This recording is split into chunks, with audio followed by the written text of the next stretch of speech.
Hey, I'm Charlie. We're going to talk today about my 1997 CR500. This bike is a rider of mine. It's been a great bike so far.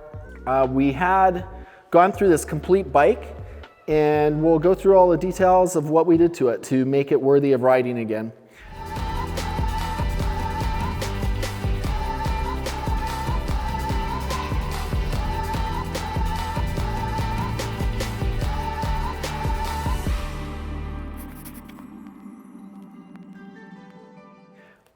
The 97, as you know, through 2001 had some minor upgrades from the 2006 and older bike.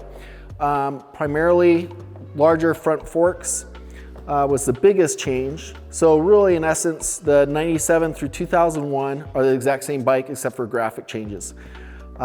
We did use, since I'm riding this, the stock seat is super smooth. So we actually went with who made this? Throttle Jockey made the seat cover for us. You could actually custom order any color you want through Throttle Jockey, and you could put whatever you want on the side, and also even down to what color you want for all the stitching and things like that.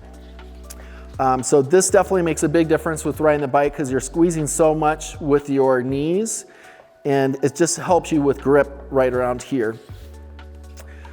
The tank stock, we do have a white aluminum tank that's powder coated white that will probably end up doing a graphics change on this bike eventually, and then I'll put it on.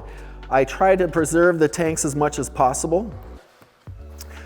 We had Ryan with the factory edge do the complete motor rebuild. He went through the whole motor. We put a new piston in it. I mean, you name it, we pretty much replaced it. We're running the, I think it's pronounced Magura, hydraulic front clutch. I mean, this is easy. You could even just use one finger. Really easy install. We did different, obviously, foot pegs, which really helps. These foot pegs have been really great.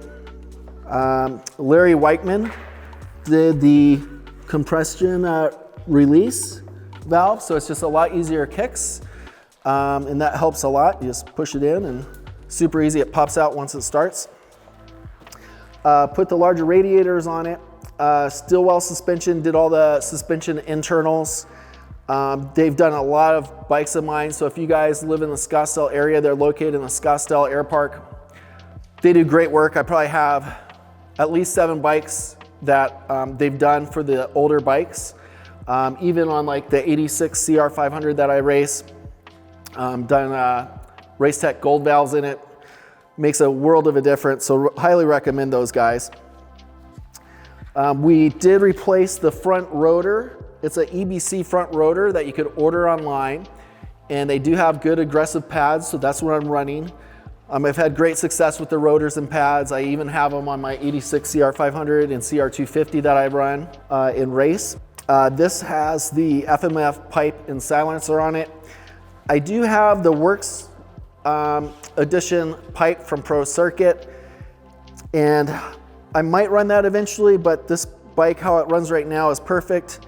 A lot of guys say for the CR500, the FMF pipe gives the most horsepower and torque. Who knows if I would notice the difference of the two pipes, but I definitely like the look of the Pro Circuit Works pipe better than the FMF. But for now, bike runs perfect. I'm not going to change it up. What else did we do different with the bike? We did put some like carbon fiber CMT goodies on it. Has frame protector that's carbon on it. And what else?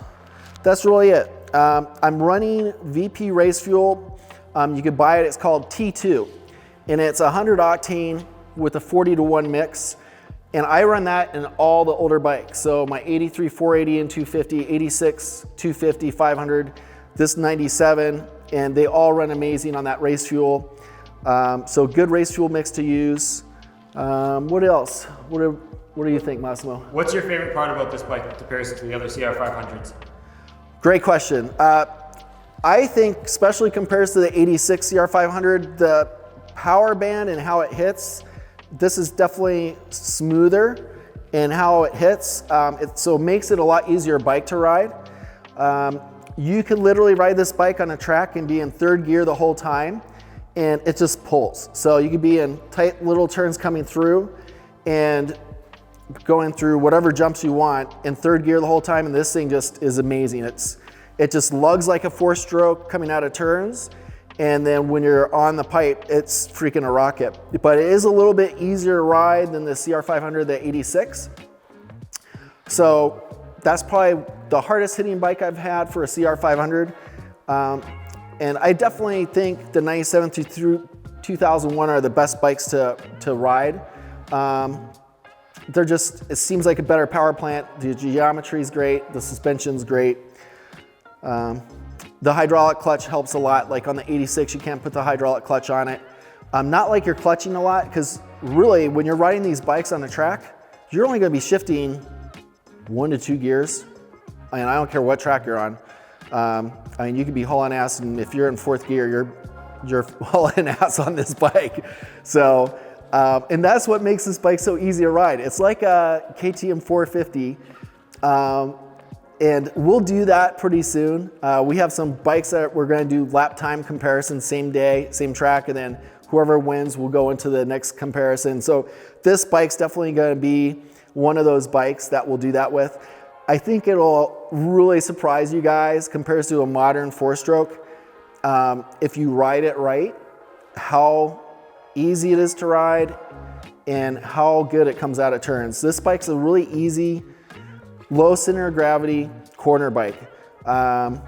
Obviously, it doesn't brake as well as the KTM 450 Factory Edition I have, but it's just a totally different beast to ride. So, anything else that you want to add, Massimo? I think that's it. All right, well, if you have any questions, comments, please post below and we'll definitely reply to you. And if you have any other questions regarding what you want to see next, let us know. We'll talk to you soon.